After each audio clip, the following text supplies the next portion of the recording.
আপনার ঘরে কি দুষ্টু পোলাপান রয়েছে? ওদের কি পরীক্ষা শেষ, কোনো কাজ খুঁজে পাচ্ছে না? তাহলে আপনি কিন্তু আমাদের মতো ঘুরে আসতে পারেন এয়ারফোর্স বেস ক্যাম্প নামের এই জায়গাটাতে। 990 টাকা দিয়ে ফ্যামিলি এসকেপ এন্ট্রি পাস কিনে ফেললাম, একটা পিচির সাথে একটা গার্ডিয়ান ফ্রি। এখানে নানা রকম অ্যাক্টিভিটিসের মাধ্যমে আপনি বুঝতে পারবেন আপনার পোলাপানগুলো কোন লেভেলের বান্দর। এরা পাতাল লোক থেকে শুরু করে আকাশ পর্যন্ত সব কিছুকে নিজেদের মনে করে এবং ঝুলাঝুলি করে। এরপর আপনারা দেখবেন ছোট বান্দরটাকে, যাকে আমরা জিপ লাইনে দিব না, পিতামাতা ভয় পাচ্ছিলাম। সে সুন্দর মতো আন্টির হাত ধরে গট গট করে উঠে গেল 3 তলা 4 তলা সমান উপরে। তারপর নিজ দায়িত্বে ঝুলে পড়লো দড়িতে। ঝুলতে ঝুলতে ঝুলতে এক মাথা থেকে আরেক মাথায় তিরিং করে চলে গেল। কোনো ভয় ডর নাই, বিশ্বজয়ের মিশনে নেমেছে।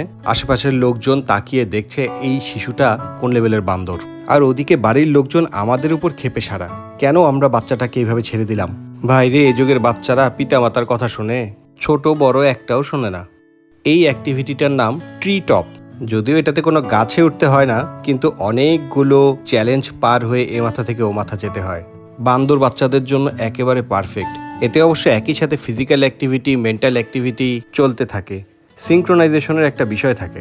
দেখে সহজ মনে হলেও চ্যালেঞ্জটা একটু কঠিন। আমারও মনে হয় হাত পা কাঁপাকাঁপি শুরু করে দেবে। দেখেন না পাটাতনটা কিভাবে ঝুলছে, খুবই ভয়ঙ্কর একটা বিষয়। যাই হোক, সাকসেসফুলি রাইন চ্যালেঞ্জটা শেষ করে ফেললো। বড়টার পিছে সময় দিতে গিয়ে ছোটটাকে খুঁজে পাচ্ছি না। ওমা, ও তো দেখি পেইন্টিং শুরু করে দিয়েছে। বেশ ভালো ব্যবস্থা, চমৎকার একটা রেইনবো পেইন্টিং করে ফেলেছে। এদিকে আর্চারিরও ব্যবস্থা আছে।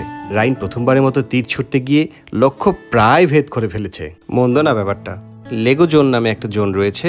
এতক্ষণ ছুটাছুটি করে ঘেমে ঘেটে বাচ্চাদের যা অবস্থা, তাতে ওরা এখানে এসে একটু রেস্ট নিয়ে ধীরে সুস্থে ঘরবাড়ি বানাতে পারে। ওভারঅল রেটিং চমৎকার।